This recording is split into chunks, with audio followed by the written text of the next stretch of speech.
To begin covering your boat, find the front of the cover and secure it over the bow and clip the bow strap around the winch post.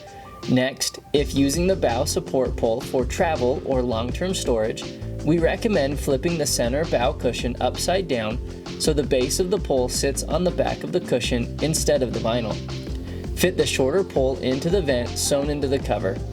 Roll the access back over the starboard side of the windshield and close the walk-through window.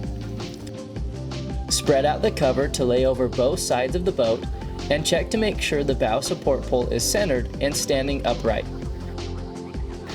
Next, hook the strap attached to the top of the cover over the tow point on the tower. Use the second support pole if the cover is not equipped with a strap. Extend the support pole and fit it into the vent in the cockpit area. The strap in the support pole will ensure water does not collect if it rains or snows when the cover is on. Next, pull the excess of the cover to the back of the boat.